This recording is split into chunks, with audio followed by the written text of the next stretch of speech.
Programang ito ay rated SPG. Striktong patnubay at gabay ng magulang ang kailangan. Maaaring may masiselang tema, lengguwahe, karahasan, sexual, horror o droga na hindi angkop sa mga bata.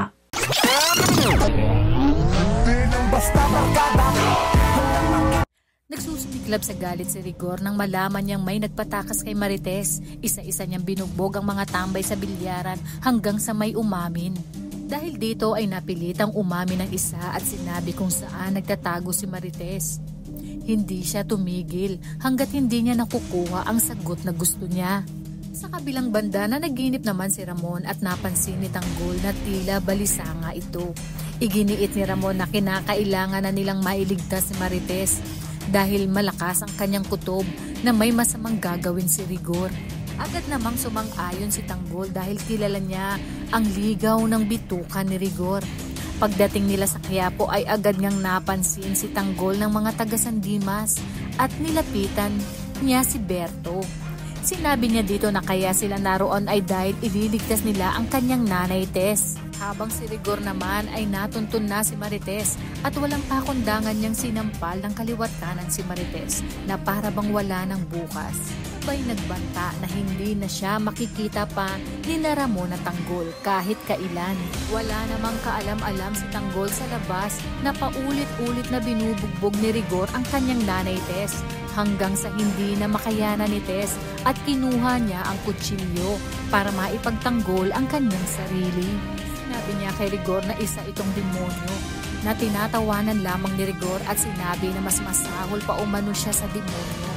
Nakarinig ng ingay si Ramon na Tanggol. Nakutob nila ay ito ay si Marites. Ngunit huli na ang lahat dahil nawalan na ng malay si Tess dahil sa malakas na suntok ni Rigor.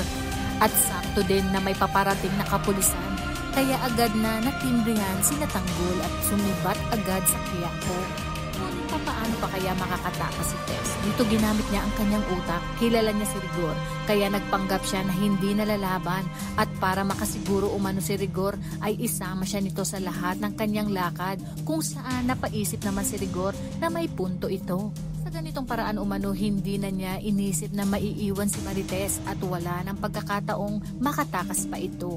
Ngunit habang sila ay naglalakad ay nagkaroon ng diskusyon at kaguluhan sa Quiapo. Sakto na naroon sila kaya sinamantala ni Tess ang pagkakataon na abala si Rigor at dito agad siyang nakapuslit kay Rigor nang hindi niya nalalaman. Sakto rin na pabalik si Tanggol upang iligtas ang kanyang ina kaya dito nakita nilang tumatakbo si Tess kaya mabilis nila itong naisakay. Ang ending duhaan ngayon si Rigor at nagsusumiklab sa galit dahil naisahan siya ni Marites. Kaya naman kapamilya kung bago ka pa lang sa aking channel ay mag-subscribe ka na at i-click mo na rin ang bell icon para updated ka. Maraming salamat sa inyong panunood. Hanggang sa muli!